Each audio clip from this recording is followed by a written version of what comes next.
Boa noite a todos. Agradecemos aqui a presença de todos, né, quem tem estado conosco durante toda a lição. Deus, o Santo Espírito de Deus esteja nos conduzindo. Vamos fazer uma oração para que Deus nos conduza. Deus e Pai esteja conosco, Teu Santo Espírito esteja nos conduzindo. A lição trata, né, da história de Jonas, mas ela vai servir para nós em vários aspectos. Porque o verso, né, fala sobre a questão de distinguir. Diz assim: Deus disse a Jonas: você não acha que eu deveria ter muito mais compaixão da grande cidade de Nínive, em que há mais de 120 mil pessoas, 120 mil pessoas naquela época, né? A gente pensa que a história, né, que a gente está altamente desenvolvida agora, né? Não nos iludamos. Houve grandes desenvolvimentos no passado. E aqui mostra, né, um povo, né, que já tinha cerca de 120 mil pessoas. Só que Deus disse que esse povo não sabia distinguir entre a mão direita e a esquerda, sabia, ou distinguir entre o certo e o errado. E também tem muitos animais. E aí, Ezequiel 44, 23, Deus fala aqui, ó, muito tempo depois de Deus ter dado a lei, né, moral, lei cerimonial, leis naturais, né, lei de saúde, né, que foi na época de Moisés. Deus está repetindo aqui em Ezequiel 44, 23, ó, que e a meu povo ensinarão a distinguir entre o santo e o profano. E o que é santo? Santo é separado por um propósito, com um fim específico. E aí nós podemos ver que na Bíblia Deus pega o casamento, Deus institui como santo e separado, né? Deus separa homem e mulher. Vamos ver aqui, ó. Portanto, deixará o seu pai e a sua mãe, apegar-se à sua mulher, e serão ambos uma só carne. Também Deus, né, coloca como santo o sábado, ou seja, de 6 dias, né, que Deus criou. Quando chegou o 7º dia, Deus disse: havendo Deus acabado o dia 7º da obra que fizera, descansou no 7º dia de toda a sua obra que tinha feito. E abençoou e santificou. Santificar é separar. Dentre o que? Os 6, Deus separou um.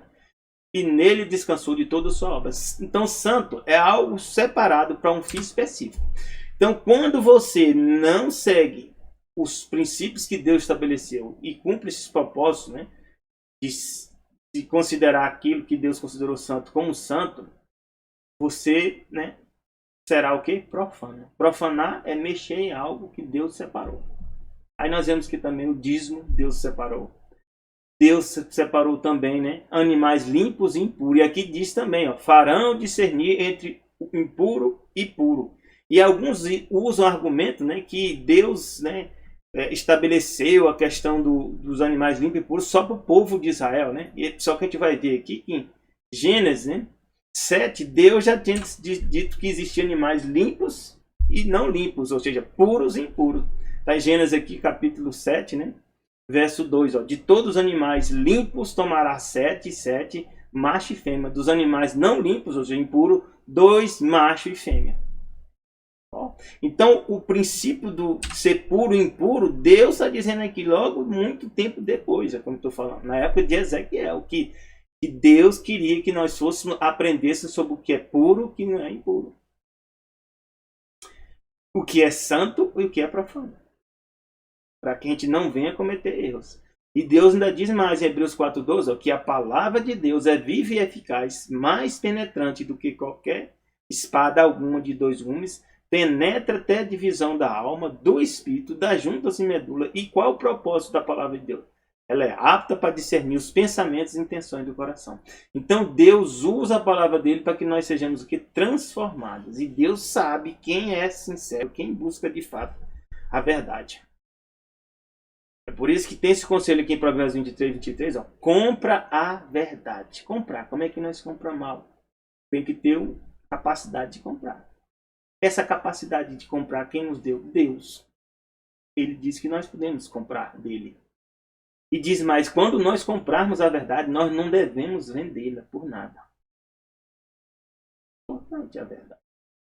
E também a sabedoria. Então, juntar a verdade com o quê? Com sabedoria. Sabedoria é aquele que sabe o quê? Usar a sua inteligência da forma correta. Inteligência, todos nós temos certo nível de inteligência. Mas a capacidade de se usá-la da maneira correta, Deus diz que você é o quê? Sábio. A instrução e o entendimento. Que a instrução é o quê? Aprender de Deus. A instrução vem de Deus. E o entendimento, ou seja, é compreender o que Deus está te ensinando. Você está preparado para isso aí? Espero que esteja. Os temas que nós vamos tratar hoje são bem importantes. Que Deus abençoe a mim e a você que está estudando a lição dessa semana. Aqui a gente tem que falar um pouco, né? Quem é Nínive? De onde vem Nínive? Aqui, né, tem um relato que eu peguei, né, da Wikipédia. Relato original, né, baseado nos documentos, né, do rei da Síria, da época que ele invadiu, né, a terra de Israel, né, o rei Ezequias, que era Senaqueribe. O relato de Senaqueribe sobre sua campanha contra Judá é conciso e objetivo, e diz assim: quanto a Ezequias, o judaico ou o judeu, ele não submeteu ao meu jugo. Isso está na Bíblia, realmente. Alguns dizem que essa história é fantasiosa, até que começa a encontrar o mesmo relato em outros livros, né, que validam os acontecimentos. Então, a Senaqueribe diz aqui: eu montei cerco em 46 de suas cidades fortificadas e incontáveis pequenas aldeias. A tudo conquistei usando rampa de acesso que nos colocaram perto das muralhas. Eu expulsei 200.150 pessoas, jovens e velhos, homens e mulheres, cavalos, mulas, jumentos, camelos, gado grande, pequeno além da conta, tudo considerarei como pilar de guerra. Isso aqui foi quando o povo assírio invadiu o povo de Israel, que é, na verdade, que eram as 10 tribos de Israel, foram invadidas e levadas e foram levados cativos, e depois uma parte voltou, ficou misturada, né, com o povo de Israel, e depois tornou-se a região que se chama Samaria. E ele diz aqui: eu fiz prisioneiro em Jerusalém, na sua residência real, como um pássaro numa gaiola. Suas cidades que eu saqueei, eu as tomei do seu país e as dei a Motinte, rei de Asdod, a Pade, rei de Agron, e a Silibel, rei de Gaza. Dessa maneira eu reduzi seu país, mais ainda aumentou o tributo. Então, esse povo da Síria, de onde é que vem eles? Né? De onde que vem esse povo da Síria? Vamos já descobrir. É que vem de Nimrod, né? E aqui, segundo Reis 14:25, assim, ó, Jonas, Deus deu uma mensagem para Jonas. Jonas conhecia quem era o povo assírio. Era um povo que já tinha, né, causado muita dificuldade ao povo de Israel. E às vezes na vida Deus manda a gente dar uma mensagem também para alguém que às vezes a gente tem até inimizade. Pode ser até dentro da igreja. Né? Também este restituiu os termos de Israel, né, desde a entrada de Ramate, né, até a planície do mar, conforme a palavra do Senhor, Deus de Israel, a qual falará pelo ministério de Jonas.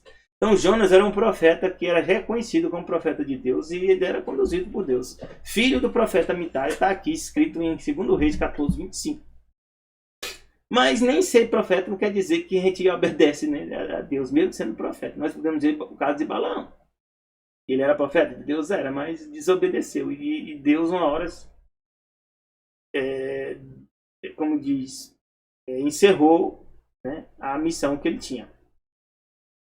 Jonas 1, verso 1 a 3 diz: e veio a palavra de Yahvé a Jonas, filho de Amitai, dizendo: levanta-te, vai à grande cidade de Nínive, clama contra ela, porque a sua malícia subiu à minha presença. Porém Jonas se levantou para fugir da presença do Senhor para Tarse. Interessante. Imagina você tentar fugir de Deus. Ele estava tentando fugir de Deus aqui ou da missão? De Deus eu tenho certeza que não era, porque ele sabia que não ia fugir de Deus. Mas ele estava tentando o quê? Não cumprir a ordem que Deus tinha dado para ele. E foi para a região de Tarse, né, que hoje a gente conhece a região da Itália. Descendo a Jope, achou um navio que ia para Tarse. Né? Às vezes, né, a gente pensa que a gente quer fazer as coisas, né, contrárias a Deus e a gente não é ajudado. A gente pode ser ajudado. Imagine, Jonas encontrou um navio para Tarse. Né? E que eu posso dizer para você que Satanás, né, ele faz isso. A gente quer desobedecer a Deus e Satanás ajuda a gente nessa desobediência. E ele, Jonas aqui, achou um navio para Tarse, pagou, pôs a sua passagem, desceu para dentro dele para ir com eles para Tarse, para longe da presença do Senhor. Aí eu resolvi trazer aqui, né, quem é, né, de fato, né, quem é de fato que criou a cidade de Nínive. Está lá em Gênesis 10, verso 8. A gente tem que olhar a origem das coisas. Cush gerou a Nimrod. Cush, né, era descendente de Cã, um dos filhos de Noé. gerou, né? Chegou depois Cush gerou Nimrod, e diz aqui Nimrod começou a ser poderoso na terra. No original, a palavra Nimrod aqui não é o nome, é um título, que significa que aquele que se rebelou. Contra quem? Contra Deus. Se rebelou contra Deus. É por isso que diz aqui que ele foi poderoso na terra, né? Desta mesma forma, a terra, né, saiu, né? A terra saiu, ele saiu, né, foi para a região, né, da Síria, né, e edificou a cidade de Nínive. Então, quem criou a cidade de Nínive foi Nimrod. E nós podemos dizer que Nimrod estabeleceu uma torre, né, quase conseguiu estabelecer o primeiro governo mundial. E Satanás, com certeza, quem estava ajudando ele. Só não conseguiu porque Deus confundiu as línguas. Mas quem estabeleceu a região da Síria e criou a cidade de Nínive, quem foi? Nimrod. Então, o sistema de adoração, o sistema religioso que ele estabeleceu, da adoração ao sol, à lua, às estrelas, elas passaram para a cidade de Nínive, né? E diz aqui, os filhos de Cã, ó, são Cush, Misraim, Put e Canaã. E os filhos de Cush são Seba, Avilá, Sabtá, Ramá, Sabtecá, filhos de Ramá, Seba, Dedã. E Cush gerou Nimrod. Quem são esse povo descendente de Cã? No mais correto não é negro, porque negro é como se fosse uma raça. Por exemplo, o africano tem raças negras. Mas existe também, no original, Cã é pele escura. Existe também outros povos de pele escura no mundo, que não são chamados da raça negra. Na Índia tem muitos deles, né? Certos determinados tipos de índios também, né? Os indígenas também têm pele escura, cabelo liso e não são considerados da raça negra como provindo da África. Então aqui Cã deu origem a esse povo todo de pele escura. Sem Cã e Jafé, alguns deles, um deles devia ter tez, né, mais clara, né, ou branca, e de forma, né, que deu origem, né, todas essas misturas que nós temos hoje. E diz aqui, Cush gerou a Nimrod, e esse começou a ser poderoso na terra. Aí aqui diz aqui, esse foi poderoso caçador, ó, Gênesis 10, 9 e 10, diante da face do Senhor. Por isso se diz, como Nimrod, poderoso caçador. O princípio do seu reino foi Babel, ó, Ereque, Acade, Calné, na terra de Sinear, que essa terra de Sinear daqui a pouco nós vamos ver onde é. E Nimrod estabeleceu a adoração aqui, a si próprio, como representante de quem? Do Deus Sol. Ele, depois que confundiu as línguas, foram confundidas as línguas, ele passou a ter vários nomes, mas era o mesmo Deus Sol. Zeus, Baal, Ra, no Egito, Osíris, né, que é a manifestação de Ra, Júpiter, povo greco-romano, Apolo. Da mesma terra, né, Nimrod saiu para a Síria, edificou a Nínive, né, e outras cidades. Então, Nínive pegou todo o sistema de adoração, né, que já existia no passado e que a gente pensa que não existe hoje e continua existindo. Nimrod significa aquele que se rebela contra Deus. Então, ele ensina as pessoas que a se rebelar. É tão tal que Deus, né, chama, na verdade, a palavra Babel era chamada Porta do Céu. Eles queriam criar uma torre, essa torre para ter contato, né, com os deuses. E se o Deus, que é o Criador, estabelecesse um novo dilúvio, eles conseguiam escapar nessa torre. É que Deus confundiu. Então, Sofonias, né, 1, 4 e 5, Deus fala um pouco mais aqui de Baal, que na verdade é Nimrod. Micom também é Nimrod. É porque a palavra Milcom tem um significado, né? Moloque tem outro significado, Baal tem outro significado, mas é o mesmo Deus. É o mesmo Deus que é adorado. Diz, estenderei a minha mão contra Judá, contra todos os habitantes de Jerusalém, exterminarei deste lugar o restante de Baal. Baal significa a palavra Senhor. Por isso que é muito estranho, né, essa tradução dessas Bíblias, colocar o nome de Deus, que é Yahvé, e substituir por Senhor, que na verdade é Baal. Muito estranho. O nome do sacerdote dos ídolos, juntamente com seus sacerdotes. E os que sob os telhados adoram o exército do céu. Falei para vocês que existia o sistema de adoração ao exército dos céus, a lua, as estrelas. Quem estabeleceu isso? Nimrod. Se rebelando contra Deus. e os que se inclinam jurando ao Senhor e juram por Micom. Então, novamente, em outros povos, né? Porque cada língua depois foi dividida, né? Existiu, o Nimrod passou a ser adorado com outro nome. Então, o Deus Sol é também Moloque, e Moloque também é aqueles que queima, né? Que está ligado com queimar as crianças, Micom e também Baal. Então, Moloque, ó, ou Moleque, e aí nós vamos ver aqui Moloque, né? Deriva a palavra que nós chamamos de Moleque, que vem lá da África, esse nome Moleque. Malcom ou Milcom, como chamado, era o planeta Saturno divinizado. Então, esse planeta Saturno, Júpiter, todos têm alguma relação com os deuses. Então, os nomes dos dias da semana, nossa, né? É Lunes, né? É Lua em espanhol. Martes é o deus Marte, o planeta Marte. Miércoles, né? Jueves, né? E Viernes em espanhol, todos são dedicados a Deus. E o deus do sábado é chamado Saturno, ou Saturday, né? Em inglês. Então, os dias da semana foram dedicados aos deuses, às estrelas que nós chamamos de planeta. Isso é bem antigo e está relacionado ao falso sistema de adoração que existe até hoje. Voltando aqui, então, Nínive era uma cidade que existia um sistema de adoração que se opunha a Deus. Mas mesmo assim, Deus resolve enviar Jonas para dar uma mensagem para o povo, né, se arrepender. Então a gente pode dizer que mesmo em meio a multidões, mesmo em meio a sistemas de religiões falsos que ainda existem hoje, as pessoas estão seguindo, estão adorando de forma errada. Eu não vou dizer que eu estou adorando de forma certa, né? Porque eu não posso dizer que eu adoro de forma certa e o outro está errado, porque isso é um engano. Às vezes a gente pensa que o outro está errado e na verdade, às vezes quem está errado sou eu. Mas como eu sigo a Bíblia, o parâmetro que eu reconheço como verdade é a Bíblia, então eu posso dizer, né, que muitos não estão seguindo a Bíblia como está escrito. Aí nesse sentido que eu estou falando. E mesmo assim, Deus dá chance e oportunidade para as pessoas que não estão entendendo a Bíblia ou não querem aceitar o que está escrito na Bíblia para que se arrependam. E Jonas 1, verso 12, né? Quando Jonas foi para o barco, Deus enviou uma grande tempestade. Essa tempestade, né, os marinheiros experientes perceberam que era algo sobrenatural e começaram a rezar aos deuses, né? E não deu em nada, até que eles conversaram, né? Procura aí, tem alguém culpado aí, na história diz isso, né? E chegaram em Jonas, e Jonas estava dormindo, né? E o rapaz, tu tá dormindo por quê? Levanta aí, explica aí. Tu desobedeceu ao teu Deus, aí ele desobedeci. Rapaz, e agora? Então, essa destruição aqui, essa tempestade, a gente vai terminar morrendo se a gente não conseguir resolver isso aí. E aí Jonas disse para eles, em Jonas 1, verso 12, ó.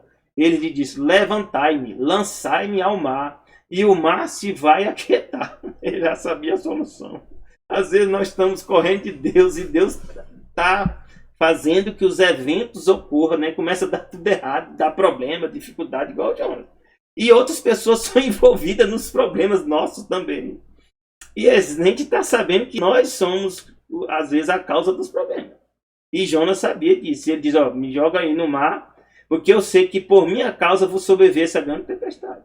Então, às vezes, Deus, quando a gente tenta se afastar dele, desobedecer ele, permite que venha crise, que venha problema.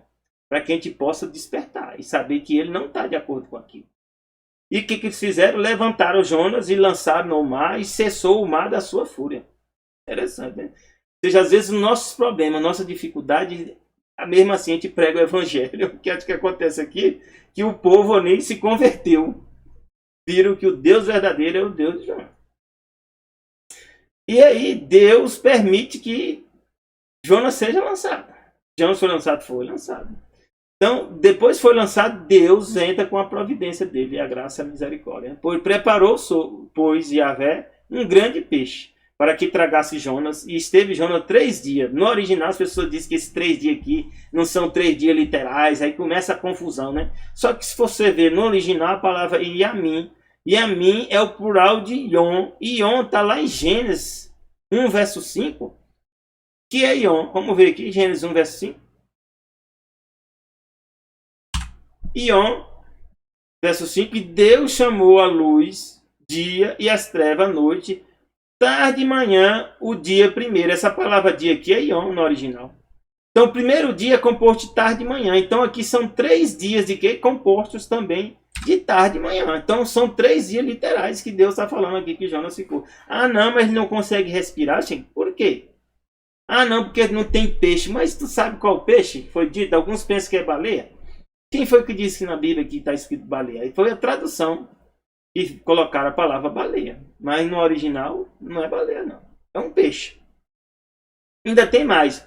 3 dias e 3 noites nas entranhas do peixe. No original eu fui ver qual a palavra no original é dag. Dag significa peixe. Não diz que é baleia não. Então algum peixe, e a gente pode ver que tem peixes provavelmente, né, no subterrâneo das águas que podem ser maiores do que baleia. Ou Deus é quem conhece de fato tudo aquilo que ele criou. Porque Deus fala sobre o Leviatã, que provavelmente está no mar. E é o animal que Deus disse que é o mais poderoso de todos. E ninguém de nós vivos, graças a Deus. Né? Porque ele disse que ninguém consegue vencê-lo. Então, aqui são 3 dias literais. E aqui é um peixe de fato que Deus enviou. E aqui diz, como eu falei, Deus chamou a luz dias e as trevas chamou noite. Foi tarde e manhã. O primeiro dia o quê? Ion. E a mim é o plural de Yom. E o que Jonas fez? Jonas estava rebelde, mas em uma hora ele reconheceu. Ele orou, Jonas, a Yahvé, seu Deus, das entranhas do peixe. E disse, na minha angústia clamei ao Senhor. Então, mesmo quando a gente está desobedecendo a Deus, a gente pode clamar a Deus? Pode. Depois que eu li uma passagem, eu fui entender. Sabe qual é a melhor hora de se orar? Sabe quando é? Quando você está pecando. Vai se orar na hora que você está pecando mesmo. Porque na hora que você começar a orar, você vai parar de pecar. Deus vai te fazer você parar. Então Jonas aqui no meio da confusão, na angústia que ele estava, próximo de morrer, ele clamou a Deus. O que você acha que Deus fez? Deus respondeu. Deus te responde também? Responde. Deus me respondeu. Eu já tive envolvido em vários pecados e eu dizendo, nossa, Senhor, eu estou fazendo isso aqui errado. E eu orando. E não vou dizer para você que foi só uma vez, não. Mas uma coisa eu sei, cada vez que eu oro, mesmo caindo, Deus vai me dando mais força para eu resistir. Tem pecados que a gente vai ter que lutar muitas vezes. Que vão ser muitas quedas. Mas nunca desista, não. E quando você estiver na sua angústia, pode clamar a Deus que Ele vai te ouvir. Ele pode não fazer o que você está pensando. Mas Jonas foi lançado dentro do peixe aqui. Teve que fazer o que Deus tinha dito. Deus também vai pedir que você faça o que Ele quer. Porque quem é soberano é Ele. Então, do vento do inferno, ele está dizendo que gritei, né? E aí eles não pensam que inferno é um lugar físico, né? Inferno é a situação próxima, né? Da morte, um lugar difícil, aqui que ele está falando. E tu ouviste o quê? A minha voz. E aí, eu tenho que trazer para vocês aqui, onde é que está Nínive? Aqui, hoje, na atualidade, nós temos o Iraque, né? Região aqui de Mossul, né? Houve aquelas batalhas, né? Bagdá, né? Saddam Hussein e tal, ó. Nínive está perto aqui de Mossul. Perto de Mossul. Tem restos, né, da construção de Nínive lá. Então essa região aqui foi a região onde Nimrod estabeleceu o sistema de governo dele, né, que depois também ele criou Babel. Foi criada a Babilônia também. E o povo babilônico se tornou um grande império depois também. O Império Assírio primeiro, depois veio Babilônia. Tudo descendente de quem? Das cidades que Nimrod criou. São essas cidades, povos caldeus, né? Então, aqui diz Jonas 3, de 1 a 3, veio a palavra de Yahvé a segunda vez a Jonas, dizendo, levanta-te, vai à grande cidade de Nínive, prega contra ela a mensagem que eu te digo. Então, Deus repete. Então, tem coisa, meus irmãos, que Deus quer que você faça. Tem pessoas que só você vai conseguir pregar o evangelho e Deus vai insistir contigo. Deus vai insistir contigo. De alguma maneira, Deus vai te conduzir para que tu pregue esse evangelho. Mesmo, às vezes, dando mau testemunho. Eu conheço a história de um colega, né, que era ex-adventista, estava num bar bebendo com o povo, tudo, tomando cachaça e falando, né, que eu não vou comer esse aqui não, não vou comer aquilo. Acho que tu não vai comer por quê, rapaz? Tu nem religioso é. Ou seja, ele era ex-adventista, né? Ele sabia do porco, não, isso aqui, essas coisas aqui não pode comer não. Eu disse, rapaz, que história é essa que não pode comer? Os outros, né, bêbados também conversando com ele lá. E ele diz, não, isso aqui não pode comer essa carne de porco, isso aqui também não. Mas que história é essa? Onde é que está escrito? Isso está na Bíblia. Imagina ser bêbado, né? Deus é maravilhoso. Então o cara todo errado e pregando o evangelho para os outros. E no final ele se converte, o povo também se converte. Ele volta para a igreja e ainda condiz o povo, né? Tem a história também de um pastor também que fumou, né, a maconha, né, com as folhas da Bíblia. Aí resolveu ler umas passagens da Bíblia. Quando ele leu as passagens da Bíblia, continuou lendo com os colegas, né, que estavam fumando a maconha. E aí se converteram. Deus é Deus, meus irmãos. Mesmo com os teus defeitos, Deus não quer que tu faça as coisas erradas. Assim como o Jonas estava fazendo. Era melhor ter ido logo. Mas mesmo sem desobediência, Deus trabalha contigo. E diz aqui que a cidade era tão grande que era caminho de 3 dias de caminho. Imagine, 3 dias de caminho. E aí Jonas disse, é o jeito. Eu, na minha visão, né? Eu sou meio também teimoso, absurdo, é o jeito. Tem hora que eu vejo, que eu tento, eu vejo que não é Deus não quer. Aí eu reconheço, rapaz, Deus não quer não, meu Deus, não quer não. Aí é o jeito, eu vou fazer. E disse, começou Jonas a entrar pela cidade do caminho de um dia e pregava, ainda 40 dias Nínive será sobretudo. Interessante, Deus trabalha com a palavra, com quantidade de dias, 40 dias, né? Muitas coisas estão relacionadas a 40 dias. 40 dias, né? Deus também trabalha muito, né? Com 7 dias, né? O número 7. E aqui, 40 dias a cidade será subvertida. Ou seja, vai ser destruída. E os homens de Nínive creram em Deus, né? Deus sabia que eles creram, Deus sabia que eles iam crer. Jonas não sabia. Então, às vezes, tem um senhor, né? Que diz que outra história também de um senhor, que esse senhor era muito bruto. E aí um comportou, né, que é uma pessoa que leva os livros, né, literatura que envolve coisas da religião, né, e tem comportou na igreja adventista. Esse comportou foi lá e disse, pai, eu vou lá, ele é bruto, eu também vou lá, eu sou bruto. Eu vou chegar lá, não vou deixar ele falar nada, eu vou entrar logo, como diz o povo de sola, né, e vou dar uma mensagem para ele. Ele ficou 2 horas, né, perto desse senhor lá, e aí ele diz, rapaz, se tu fosse fraco assim, não tivesse chegado para mim e falado logo assim, curto e grosso, né, sobre o assunto, falou de Deus, falou sobre profecia, sobre um monte de coisa, eu não ia aceitar não, mas agora eu aceitei. Tem pessoas que você, o bruto, vai pregar para o outro. Tem que ser o bruto, às vezes, para o outro bruto. Alguém mais suave, outro mais suave. Então Jonas chegou aqui e jogou duro. Ó, se você não se converter aqui, Nínive vai ser destruída.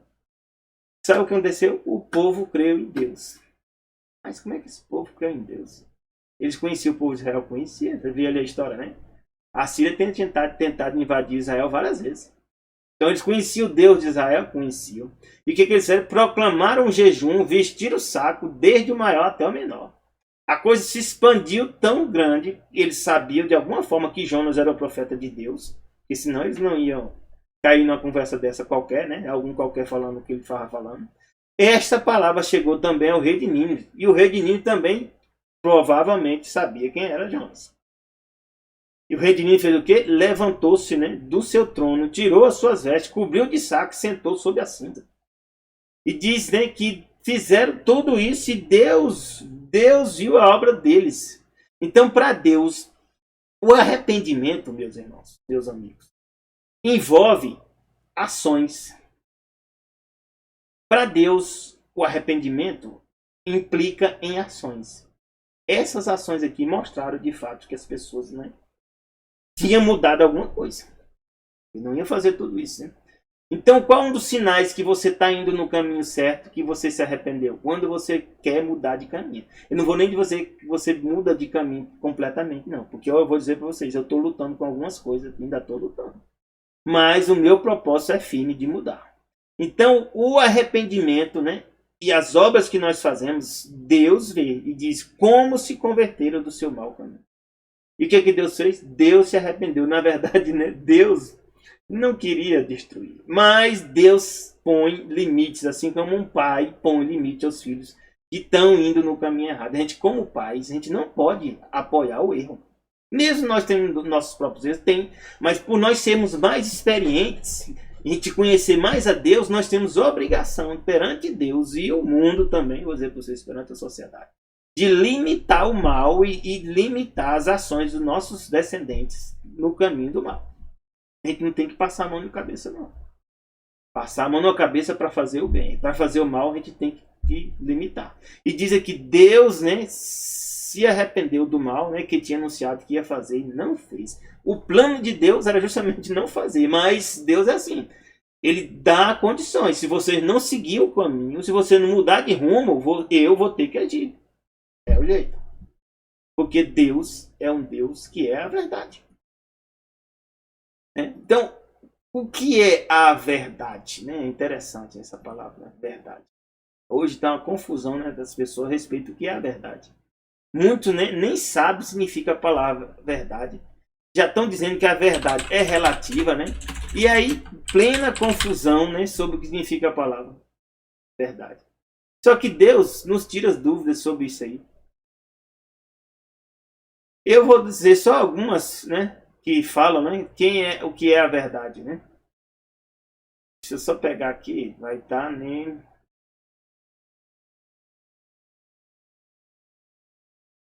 Vamos ver uma... Só ter um pouco. Aqui, ó, Salmo 119, 160. A tua palavra é a verdade. Então a palavra de Deus é a verdade. Desde o princípio. Cada um dos teus juízos dura para quanto tempo? Para sempre. Então a palavra de Deus é a verdade. Deus é a verdade também. O Espírito também é a verdade. Jesus é a verdade. Porque Jesus se revela, né? Lá em Gênesis não, em João, Jesus diz também que ele é a verdade. João perguntaram, né, qual era o caminho e Jesus diz aqui. Aqui, ó.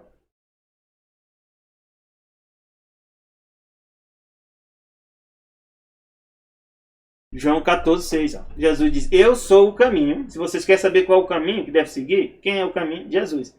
Quem é a verdade? Jesus. E a vida? Jesus. Então, a palavra de Deus, Jesus também fala em João 17, ó, 17, que a palavra de Deus é a verdade. Ó. Santifica-os na tua verdade, a tua palavra é a verdade. Então, a verdade, meus irmãos, é uma pessoa e a verdade é a palavra de Deus revelada. Porque vem do próprio Deus. Então tem que ser a verdade. Então aqui a gente tem que entender que o povo viu que era a verdade. E tinha de mudar. Então Deus quer também que quando você conhece a verdade, que você tome a decisão. Como o povo lá tomou. Mas diz aqui que Jonas, né, ele estava muito preocupado com ele mesmo. Mas isso desagradou extremamente a Jonas. E ele ficou irado e orou ao Senhor e disse, Senhor, não foi essa a minha palavra, estando ainda na minha terra. Por isso é que eu me preveni fugindo para Tarso, pois sabia que é um Deus compassivo e misericordioso. Né? Às vezes, né, a gente só quer a misericórdia e a compaixão de Deus para nós mesmos. Né? Às vezes é isso um problema. Deus longânimo, grande benignidade, e que te arrependes do mal. Peço, Senhor, tira minha vida, é melhor morrer do que viver. Aí Deus diz, fazes bem assim que te ires? Deus ainda questiona com humildade, né? Com paciência. Diz que quando Jonas viu o propósito de Deus de poupar a cidade, que apesar de sua impiedade tinha sido levada a se arrepender, vestida em pano de saco, ele deveria ter sido o primeiro a se alegrar. Ou seja, quando você prega o evangelho para alguém se converte, às vezes alguns ficam tristes porque a pessoa se converteu, mas em vez de ficar alegre. No entanto, ao contrário disso, ele permitiu que sua mente se fixasse sobre a possibilidade de ser considerado um falso profeta. Mas a gente fica muito preocupado com nós mesmos, né? E não com o que Deus diz que é para eu fazer. Preocupado com sua reputação, ele perdeu de vista o valor infinitamente maior do que dos que viviam naquela cidade infame. Eu resolvi falar, né? Fazer um estudo, né, sobre a Terra plana, sobre a forma da Terra, porque eu vi que a confusão estava muito grande. E eu já tinha, na verdade, antes de chegar a esse questionamento todo, né, desde 2015, que eu já estava observando isso. Nem tinha ainda isso sido tratado ainda no Brasil. Não tinha língua brasileira. Eu estava acompanhando em língua inglesa e espanhol. Né? Que um jovem, né, que disse que trabalhou na NASA, trabalhava como pintor, né? E ele foi para uma festa, né? Pessoas muito influentes e importantes. E na festa ele falando que da forma da Terra e tal, e o pessoal já falou para ele que a Terra era o quê? Plana. E aí ele foi atrás do assunto, demitiram ele do emprego, ele fez um vídeo e eu vi a tradução desse vídeo, ó. E depois eu fui investigar. Né? Então eu posso dizer para vocês que a Terra Globo é um modelo. O que é um modelo? Eu sou doutor nisso. Eu sou doutor em modelagem. Modelo é algo que tenta se aproximar do real, mas nunca será igual ao real. Eu vou dizer para vocês que nós sabemos a forma da Terra? Não sabemos.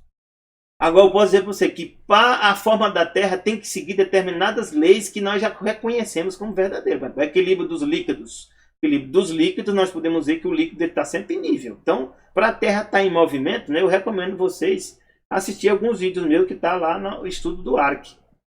Porque senão a gente vai perder o tempo aqui. Então, o que é o mais importante? A gente tem que buscar a verdade. Eu não vou dizer para você como cientista que eu sei a verdade, mas eu estou sempre buscando a verdade. E como eu sei que Deus é a verdade, a palavra de Deus é a verdade, eu vou estar sempre comparando com a Bíblia. E a gente tem que estar pronto para uma hora também a gente reconhecer que estamos no caminho errado e mudar de rumo. Assim como o povo lá mudou de rumo, de Nínive. E nós temos que entender que Deus tem misericórdia de nós, ó, porque o juiz é sem misericórdia sobre aquele que não fez misericórdia. E a misericórdia triunfa no juízo. O que é misericórdia? É fazer o que Deus faz conosco. Mesmo nós estando errados, Deus nos dá uma chance. É só uma chance? Não, são várias chances. Qual é a chance? Toda a sua vida é a chance. Provérbios 16 diz, ó, pela misericórdia e a verdade, a iniquidade é perdoada. Misericórdia e verdade. O que é verdade? É a palavra de Deus. Misericórdia é a ação, é a graça de Deus. Mesmo a gente sendo pecador, Deus está dando oportunidade para a gente. Pelo temor do Senhor, os homens se desviam do pecado. Temor é respeitar, considerar Deus. Provérbios 28:3 diz, o que encobre suas transgressões nunca prosperará, mas o que as confessa e deixa alcançará misericórdia. Então a gente não tem que encobrir, não. A gente tem que reconhecer perante Deus. Não precisa se reconhecer perante os outros, não.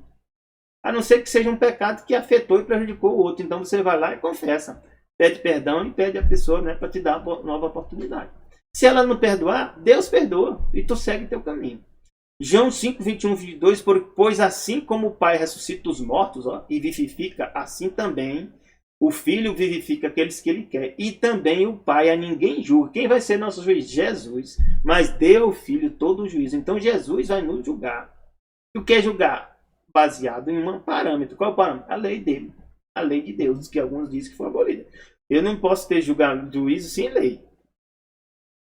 Lucas 11:32 diz aqui, ó, os homens de Nínive se levantarão no juízo com esta geração. Ou seja, todas as pessoas de Nínive foram salvas ou não. Aqueles homens daquela geração. As outras gerações se perderam. Muitos se perderam. Foram destruídas. A cidade de Nínive foi destruída. Não foi. Mas aqueles, Deus sabia que eles iam aproveitar a oportunidade e dar um exemplo, um testemunho. E aqui diz, os homens de Nínive no juízo vão se levantar e vão condenar, pois se converteram com a pregação de Jonas. E eis aqui quem é maior do que Jonas. Jesus é maior do que Jonas? Ele é Deus.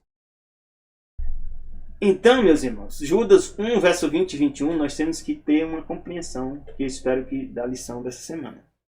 Vós, amados, edificando-vos a vós mesmos sobre a vossa santíssima fé, orando no Espírito Santo, conservai-vos vós mesmos no amor de Deus. Então a gente tem que se conservar, cara. Por isso que é perigoso a gente voltar atrás. A gente pode voltar atrás. Uma hora a gente pode estar salvo e depois o quê? Voltar atrás e estar naquele momento perdido. Então a gente tem que conservar nós mesmos no amor de Deus, esperando misericórdia do nosso Senhor Jesus para a vida eterna. Por quê? Porque nós somos pecadores. Então a cada dia a gente confessa os pecados e tem aquela esperança, né, em Deus e confiança em Deus para que Deus vai nos proteger. Tiago 5:20 diz, saiba que aquele que fizer converter do erro de seu caminho um pecador, todos nós somos pecadores, né? Salvará da morte uma alma e cobrirá a multidão de pecados. Ou seja, cada pessoa que a gente retira do reino de Satanás, nós estamos cobrindo a multidão de pecados. Nós estamos ajudando, né, aquela alma, né, a ser salva da morte. Essa é a nossa grande missão. Essa é a nossa grande missão. Jonas 4, 6, 7 diz: E fez o Senhor Deus nascer a boboreira, né? E subiu por cima de Jonas, para que fizesse sombra sobre a cabeça, a fim de livrar o seu enfado. Ele estava meio aborrecido. E Jonas se alegrou extremo por causa da boboreira. Mas Deus enviou um verme no dia seguinte, ao subir da alva, o qual feriu a boboreira e secou. Sabe o que Jonas fez? Foi mais aborrecido ainda. Então disse Deus a Jonas: Faze bem assim que te ires por causa da boboreira? Ele diz: Faço bem que me revolte até a morte. Né? Ou seja, para o bem dele é bom, mas do outro às vezes não é. Né? E disse o Senhor: Tivesse tu compaixão da boboreira, na qual não trabalhaste, nem a fizeste crescer. E numa noite nasceu e numa noite pereceu. E eu não hei de ter compaixão da grande cidade de Nínive? Olha a comparação que Deus está fazendo. Às vezes a gente considera, né, os animais mais importantes que as pessoas, né? As casas, os objetos mais importantes que as pessoas. Até que você perde alguém muito importante para você, você vai entender que de fato é mais importante, são as pessoas. E hoje, como o mundo está perdido, né? Então, com essa conversa de mudanças climáticas, aí prende pessoas, né? Tira as pessoas do lugar, retira o trabalho das pessoas. Será se Deus está de acordo com isso? Não. Quem destrói a terra, a Bíblia diz lá em Isaías 24, ok? É a desobediência aos mandamentos de Deus. É o que está causando a destruição da terra. Não é porque nós estamos plantando e vendendo, nem comendo, não. E aqui diz: Eu não hei de ter compaixão da grande cidade de Nínive, que estão mais de 120 mil homens que não sabem discernir entre a sua mão direita e sua mão esquerda, e também de muitos animais. Por isso que Jesus não voltou ainda, porque ele está esperando pessoas tomarem sua decisão. E quem é que tem que pregar essa mensagem? Às vezes somos eu ou você. Eu não imaginava estar fazendo pregação do Evangelho ou estudo da Palavra de Deus aqui online. E que você tivesse aí. Mas Deus sabia que você tinha que estar aí. E Deus sabia que eu que tinha que falar. Pode ter certeza. Milhares podem ser alcançados pelo modo simples e modesto. Os mais intelectuais, considerados homens e mulheres mais prendados do mundo, são muitas vezes refrigerados pelas palavras simples de alguém que ama a Deus e fala desse amor tão naturalmente como os mundanos o fazem das coisas mais profundamente lhe interessam. Parábola de Jesus, Ellen White fala isso. Então, faça a sua parte. Deus quer que você faça a sua parte. Você vai fazer? Você vai obedecer? Ou você vai esperar Deus agir, assim como agiu com Jonas, para que ele pudesse cumprir o papel? Eu acho que não é necessário. A história de Jonas está aí para que nós possamos aprender que é melhor obedecer a Deus do que sacrificar. É melhor a obediência a Deus, né, que a gente tentar fazer outras coisas. Eu espero que você tenha entendido essa mensagem. Que Deus te abençoe e a mim também. Que nós possamos vencer. Deus te dê um bom fim de semana e um feliz sábado, que começa ao pôr do sol da sexta ao pôr do sol. Graça, Pai de Deus, para ti, teus familiares. Amém.